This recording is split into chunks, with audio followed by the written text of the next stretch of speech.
Hi guys, welcome back to part 2 of today's Tottenham Walks episode. I'm going to call this 93. I'm Sean Butler, that's Bugsy Malone. Hope you're all happy and healthy doing the things you love. Please hit the like button, the subscribe button if you haven't, and the notification bell. It really helps push out the signals to the algorithm that will push this silly little piece of content out to potential Tottenham fans who haven't yet made their mind up on whether they would like to be a part of the Spurs Talk Show community.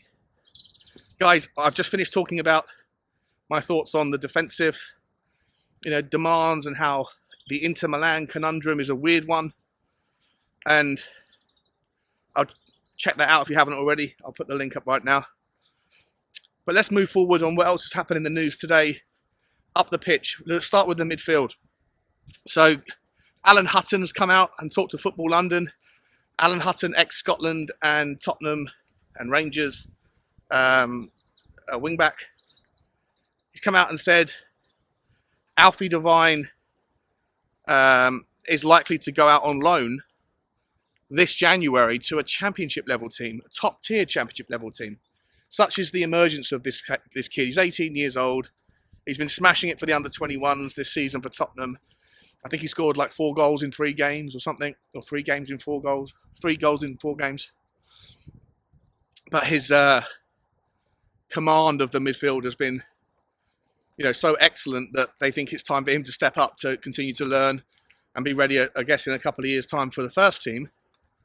But they're actually thinking about kind of skipping over a couple of the levels of the loan process and going straight to a championship team, which is music to my ears. It should be music to all of our ears that we've got apparently somebody there who's 18 and ready.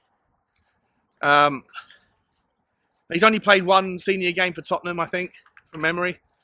And but yeah, listen, if he can go out there and get some experience in the championship, learn, play competitive football, and then maybe a further season next season, it'd be great to see if in a couple of seasons' time we've got a Rolls Royce of a midfielder. I know that Brian Daigle, shout out to Brian, is always waxing lyrical about this guy. Apparently, Brian knows somebody who knows him and has said that it's his physical fitness is like a specimen, like that's very rarely seen. He just blows you out of the water with all of his, I don't know, maybe it's his lung capacity or it's his recovery times. I don't know, whatever. But apparently this kid has got all the potential in the world, and it's fantastic to hear that at 18 he's ready for a championship level loan, which is great.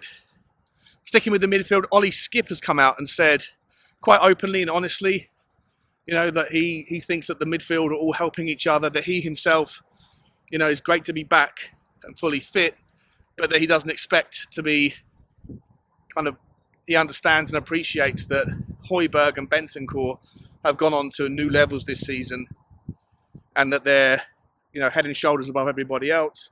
But at the same time, he praised Harvey White and Pape Sarr and Yves Bissouma, and saying that everybody in the first team midfield kind of quintet or 6 people, that they're all helping each other learn, but that he's fully focused on trying to improve and learn every moment he can from the guys that are playing, and that he's doing that. And I think that's a really mature, respectable kind of response. He's not leaving anybody out of the praise, but he recognises that there's levels to this game and that his competition for those starting berths, have gone up to the next level, and that he's going to do everything he can to try and keep up. And that's, I think, exactly what you want to hear from someone like Ollie Skipp. He's not frustrated, he's inspired. And I think that is a really good thing. But what will that change if there's any truth to the noise that there's the race for Weston McKennie is hotting up?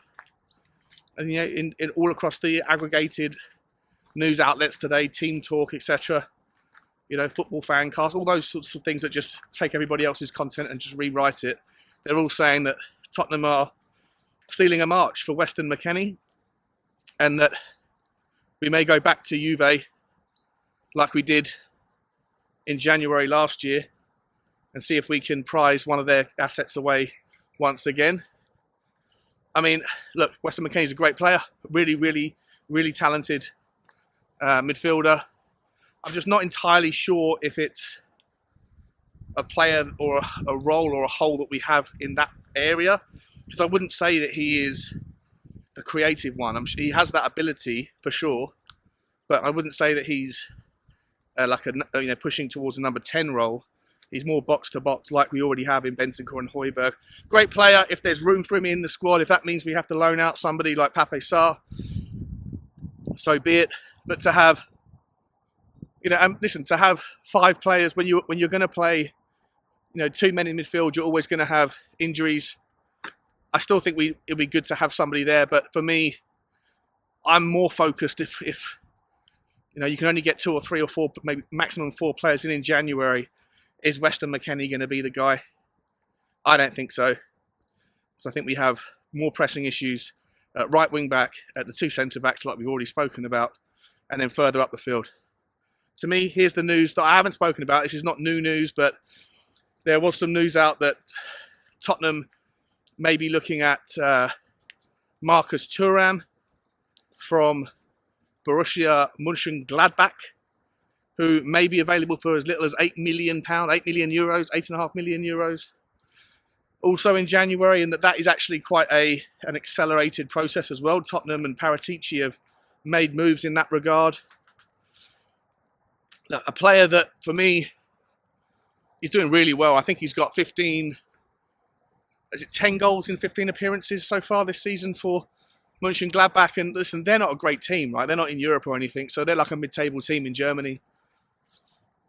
I don't know if that matters so much or that should be relevant, but he's having a really good season. But as Ben and Sim were saying, or I think it was Sim was saying yesterday on We Are Tottenham TV, he's got very volatile form, right? Sometimes he can go missing for periods. He's got all the talent in the world, but does he have the ambition and the desire and the drive to do it every game? Is this the re-emergence? Is this season's version of him the re-emergence of the talent that he used to be? Or is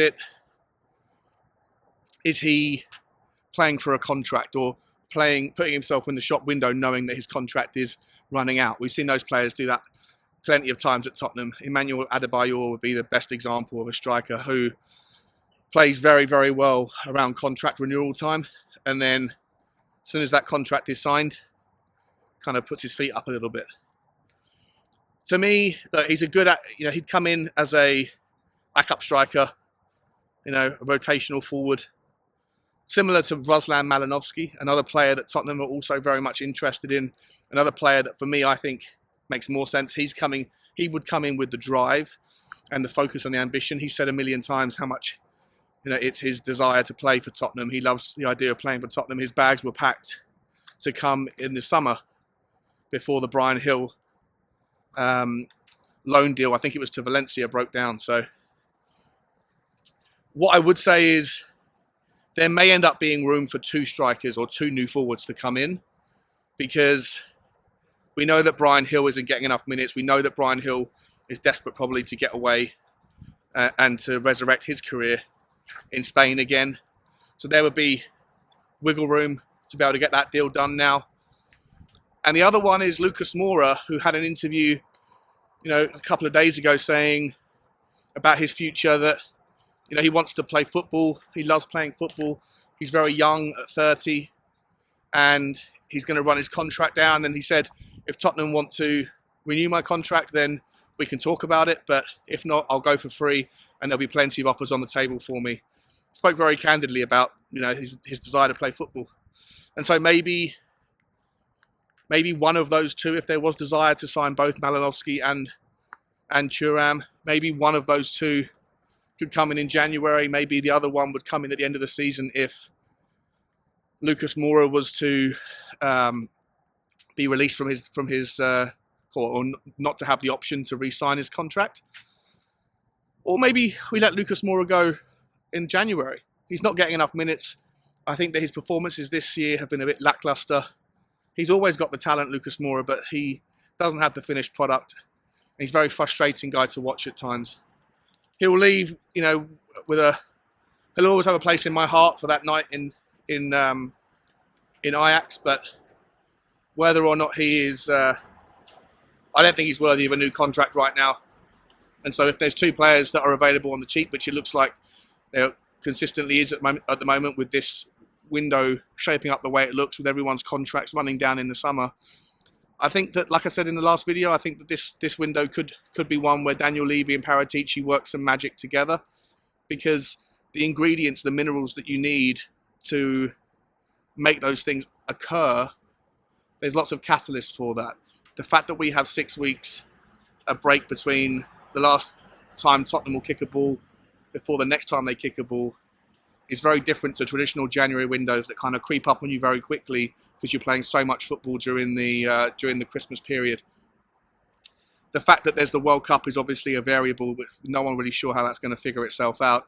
But I do think that there's a hell of a lot of great talented players that are out of contract, and a lot of them are in positions that Tottenham need support with. And so, for me, I'm excited. Let me know your thoughts, guys. Would you prefer Thuram or Malinovsky? Would you want Weston McKennie to come in, or would you prefer, if it's true that Tottenham can maybe sign a cut price De Vrij for 3 or 4 million quid, if we could sign a Marcus Thuram for 8 million quid, if you could get those sort of 2 players that do improve the squad, and one of them certainly improves the first team, for 11 million quid, does that then mean that Tottenham have got enough money left over to go and spend 60 million quid on a player that really comes in and changes things up, like a James Maddison? Or do you think that actually creating goals isn't the problem? A lot of people think we haven't got that creative player, but actually we score more than enough goals. Scoring goals hasn't been a problem at Tottenham. It's keeping them out. And so would you then go, if you can get De Vrij in for 3, if you can get Thuram for 8, if you can get Malinovsky for 15, you've got 3 good players there for less than 30 million quid. Do you then go and drop, massive money, if you can get it done, on a player that has a release fee of 60, 70 million quid plus? I don't know, like a Josko Gvardiol. Would you go after a Milan Skriniar, pay into Milan really decent money, even though they're out of contract in the summer, pay them the money to get it done? I think Tottenham should have 120 million quid at least to spend, and it looks like some of the players that are available could be available for fairly insignificant sums. So does that mean that we keep our powder dry for the summer, or do we go big in January with 1 or 2 other players if possible? Let me know your thoughts, guys. So much to discuss, so much to contemplate. I'll upload these 2 videos, one at a time, but one for this morning, or one for now, and then one for this one will come out a bit later on. Like, share, and subscribe, guys. I love you all. We'll see you again. Take care. As always. Bye-bye.